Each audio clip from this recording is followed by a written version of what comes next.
Welcome back to The Redeemed Mess. I'm Kathy, and on this podcast, I talk about the messiness of life and how Jesus, in his grace and mercy, redeems every part of it. Whether you're walking through hard seasons, searching for hope, or just need a gentle reminder of God's faithfulness, you're in the right place. Let's dive into today's episode. Today, I want to talk about something that may surprise you. Faith. It's not something we muster up. It's a gift. You know, there was a time when I thought I had to have more faith. And sometimes people tell us that we need to have more faith. Like it was something I had to earn or build up with sheer willpower. And willpower is something I struggle with. But the more I dug into the Word, the Bible, the more I realized God is the one who gives us faith. It's not about trying harder.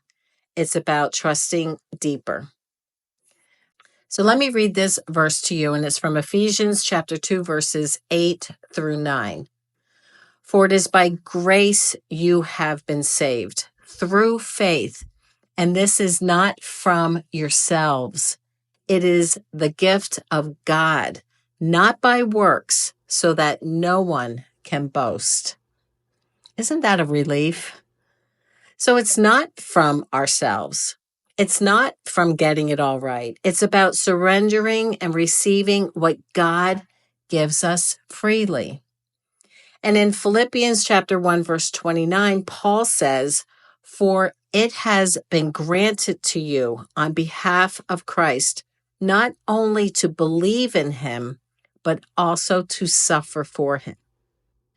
So even our belief in Jesus, our faith, it's granted to us.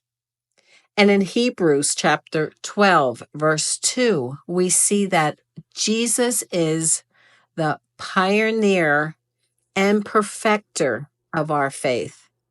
He's the one who starts it and finishes it.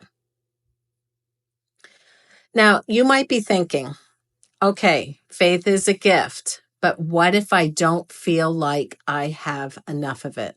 And boy, I'm going through that season right now. So I keep asking God for more. That's such a real and honest question. And here's the beautiful truth. Like I'm doing, just ask for more. There's a powerful moment in Mark chapter 9, verse 24, when a desperate father says to Jesus, "I do believe. Help me overcome my unbelief." And Jesus didn't rebuke him for being unsure. He met him with compassion. So if your faith feels weak or wobbly, bring that to Jesus. He welcomes your honesty. He knows our hearts. Even the disciples asked, "Lord, increase our faith." And that comes from Luke chapter 17, verse 5. And God's word promises us in James 1:5 that if we lack anything, even faith, we can ask, and he gives generously without finding fault. So today, if you're like me and you feel like your faith is small or fading, please don't beat yourself up. Whisper that prayer, "Lord, help my unbelief." He hears it and he honors it. Thank you for listening, and remember to take what you need, leave the rest, and be blessed.